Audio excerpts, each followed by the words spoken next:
आज हम class 10th का चैप्टर फर्स्ट वास्तविक संख्या के बारे में पढ़ने जा रहे हैं, जिसमें आज हम इसका इंट्रोडक्शन करेंगे। आज सिर्फ इसमें हम इंट्रोडक्शन पार्ट कंप्लीट करेंगे। इंट्रोडक्शन, जिसमें आज हम नंबर्स के बारे में पढ़ेंगे।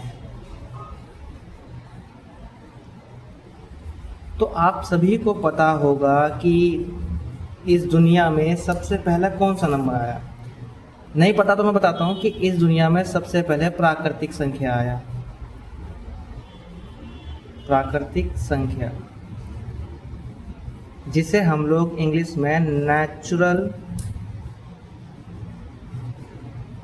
नंबर कहते हैं। इसे हम लोग बोल्ड एन से प्रदर्शित करते हैं, डिनोट करते हैं।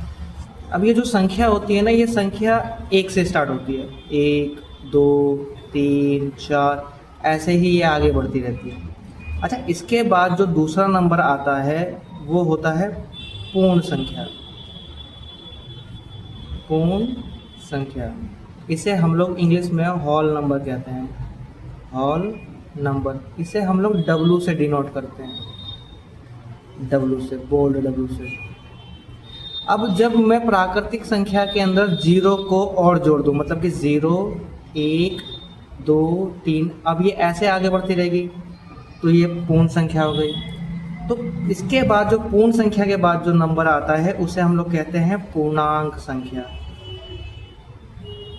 पूर्णांक संख्या, और पूर्णांक को हम लोग इंग्लिश में कहते हैं इंटीजर नंबर। इंटीजर नंबर जो है, इसको हम I से या तो हम इसको Z से डिनोट करते हैं। अब इंटीजर का मतलब क्या हुआ कि जो संख्या 0 के लेफ्ट साइड मतलब माइनस में भी और 0 के राइट साइड मतलब प्लस में भी, दोनों साइड चलती है, इसे हम बोलते हैं पूर्णांक संख्या। अब पूर्णांक संख्या के बाद दो संख्या आती है। पहली आती है सम संख्या और दूसरी आती है विषम संख्या।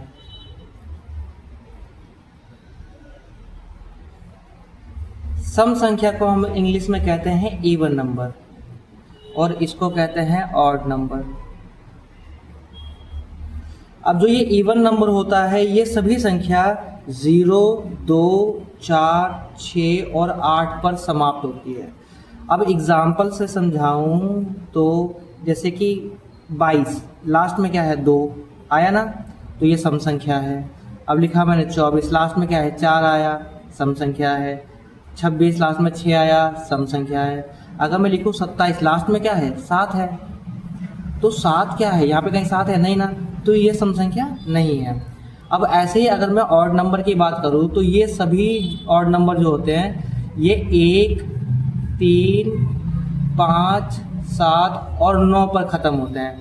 अब जैसे कि मैंने कोई नंबर लिखा एग्जाम्पल के तौर पे, अब मैंने लिखा यहाँ पे 21 के में लास्ट में क्या आया 1 आया, तो ये विषम संख्या हो गया। अब मैं लिखा 23 में क्या लास्ट में 3 आया, तो विषम संख्या हो गया। मैं लिखा 29, लास्ट में क्या आया 9 आया, तो कौन सी संख्या हो गया, विषम संख्या हो गया। तो ये विषम संख्या हो गया। अब इस विषम संख्या के बाद जो दो नंबर और आते हैं, जिन्हें हम कहते हैं अभाज्य संख्या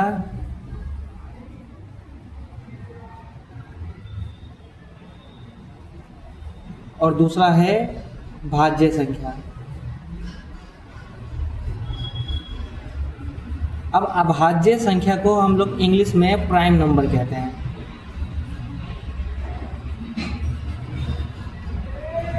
और भाज्य संख्या को हम लोग कहते हैं कंपोजिट नंबर। अब प्राइम नंबर कौन से होते हैं, जिनके सिर्फ 2 फैक्टर होते हैं। जैसे कि 2, ये किस किस का फैक्टर है, एक तो 1 का है, एक खुद 2 का है। जैसे मैंने लिया 3, किस किस का फैक्टर है ये, एक तो 1 का है, एक तो 3 का है।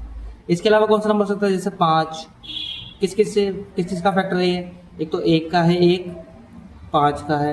एक ले लेते हैं 7, किस किस का है, एक 1 का है और एक खुद का मतलब 7 का है। इसके अलावा जो नंबर चलते चले जाएंगे, जैसे कि 7 का कौन सा हो गया, जैसे कि 11 हो गया, 13 हो गया, 17 हो गया, तो ये सब क्या है हमारे पास प्राइम नंबर है, मतलब कि अभाज्य संख्या है। अब भाज्य संख्या की बात करूँ तो जो नंबर 2 से ज़्यादा फैक्टर बनाते हैं, जैसे कि मैंने लिया नंबर 4, किस किस का फैक्टर है, एक तो 1 का है, 2 का है और एक खुद 4 का है, 3 फैक्टर हो गए इसके। अब जैसे ले लिया मैंने 6, एक किसका है, 1 का है, एक 2 का है, एक 3 का है और एक खुद ये 6 का है, 2 से ज़्यादा फैक्टर हो गए। अब जैसे लिया मैंने 8, किसका है, 1 का है, 2 का है, 4 का है और एक खुद 8 का है। तो ये जितनी भी संख्या जिनका फैक्टर 2 से ज़्यादा होता है वो सब कौन सी संख्या कहलाती है, अभाज्य संख्या कहलाती है। इसके अलावा क्या हो सकता है, जैसे 9 हो गया, 10 हो गया, 12 हो गया और क्या हो सकता है, 15 हो गया, 16 हो गया, 14 हो गया, ये सब हमारे पास कौन सी संख्या है, सारी की सारी अभाज्य संख्या है, सॉरी भाज्य संख्या है। अब एक बात और याद रखने वाली होती है कि एक जो होता है ना ही वो भाज्य संख्या होता है ना ही वो अभाज्य होता है। यहाँ तक तो आपका ठीक होगा। इसके बाद जो संख्या आती है वो आया भिन्न संख्या,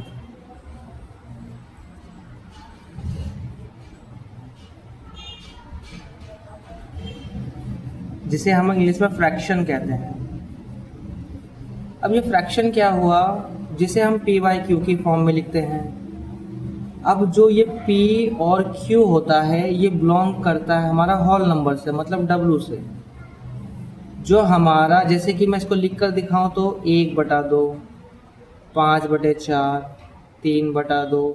अब एक बात याद रखना कि जो भिन्न होता है वो कभी भी नेगेटिव नहीं होता है, ये हमेशा क्या होता है, नेगेटिव नहीं होता है, ये हमेशा पॉजिटिव होता है, नेगेटिव नहीं होता है।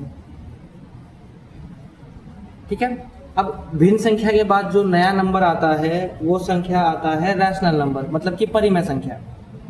कौन सा आया, परिमेय संख्या।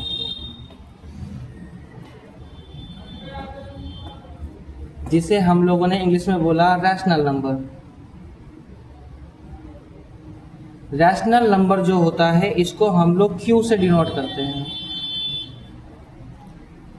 अब ये जो संख्या होती है इसको भी हम लोग P बाई Q की फॉर्म में लिखते हैं, लेकिन जो ये P और Q होता है ना, ये हमारा बिलोंग करता है इंटीजर से, मतलब कि इसको हम लोग नेगेटिव में भी लिख सकते हैं, माइनस में भी लिख सकते हैं। अब कैसे, देखो, मैं लिख सकता हूँ माइनस का 1/2, या लिख सकता हूँ मैं 0/2, या मैं लिख दूँ उसको 7/2, या मैं लिख दूँ उसको माइनस का 7/2।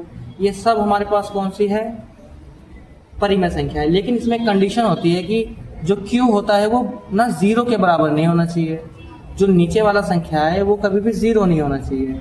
अच्छा, ये समझ में आ गया होगा। इसके बाद जो संख्या आती है उसे हम लोग कहते हैं अपरिमेय संख्या।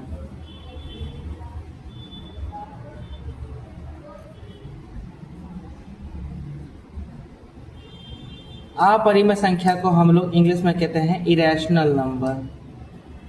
Irrational number. अब जो इरेशनल नंबर होता है इसको हम लोग डिनोट करते हैं T से, बोल्ड T से।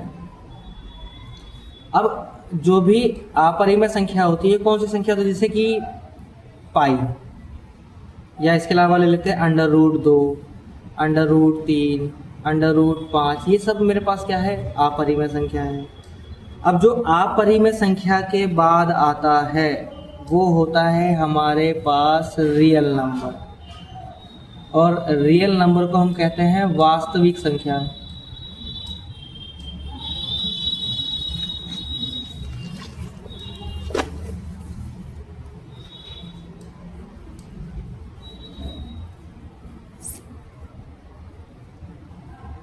अब अपरिमेय के बाद जो हमारे पास संख्या आती है उसे हम लोग कहते हैं वास्तविक संख्या।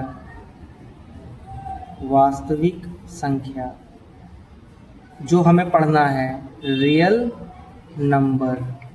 अब रियल नंबर क्या होता है, रियल नंबर भी 2 नंबर से मिलके बनता है। वो 2 नंबर कौन से हो गए, पहला हो गया रैशनल नंबर, मतलब कि परिमेय संख्या, और दूसरा होता है अपरिमेय। यानी कि इरेशनल नंबर। अब जब इन दोनों संख्या को मैं मिला दूं तो कौन सा बन जाता है, वास्तविक संख्या बन जाता है। और इस चैप्टर में हमें किसके बारे में पढ़ना है, वास्तविक संख्या के बारे में पढ़ना है।